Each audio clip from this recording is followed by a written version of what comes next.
So I was busy writing a review for Battlefleet Gothic 2, as I feel I have been now forever, when I decided to check Steam to see if there were any realistic historic-themed war games I'd missed. When I came across this little gem, for context, I personally can't claim to really think of this as a Diablo clone.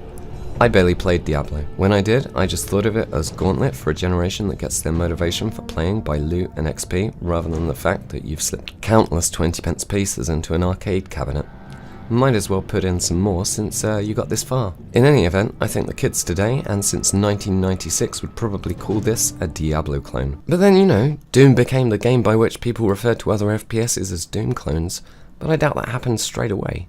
So maybe, you know, maybe it would have been more like 1997 or 1998 by the time that people would have started to call this sort of thing a Diablo clone.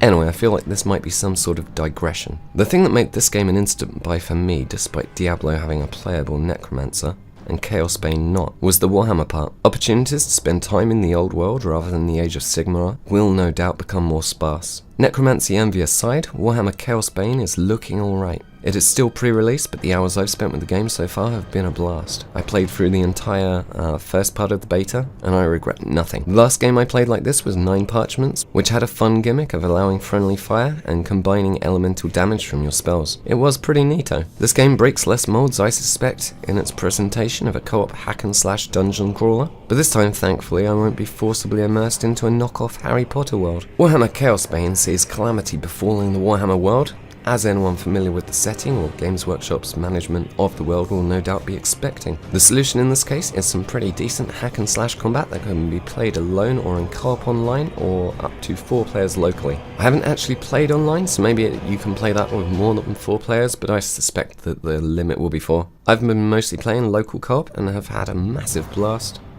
I think I've already said blast a lot, but like, it was just a joy to play. Even pre-release, the game looks great.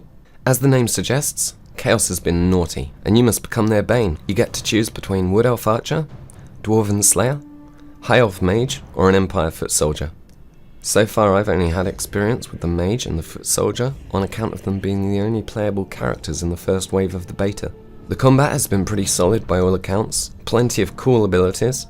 There's quite a lot of character customization. Even as the Mage, I was able to switch between being quite sort of powerful at direct one-to-one attacks. There's some options for being a sort of more support buff style character, or focusing on like area damage. As I was playing with the Mage and the Foot Soldier, I very much focused on trying to do as much area damage as possible and being babysat by the Foot Soldier. But I'm suspecting there's going to be a really wide range of ways to equip your character that I'm only beginning to understand as somebody pretty new to this sort of game. With 2 months to go until it reaches completion, if all the dates are met, based on how much fun it seems so far, I have high hopes for the final product.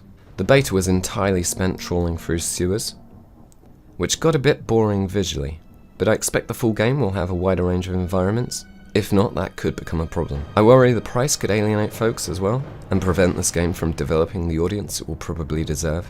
40 quid could get you almost half of a Games Workshop miniature, so that is something to think about. Either way, it feels weird doing a first impression on an actually unreleased game, rather than old games or something that the licensing has died on, or else won't ever be released. So well done me.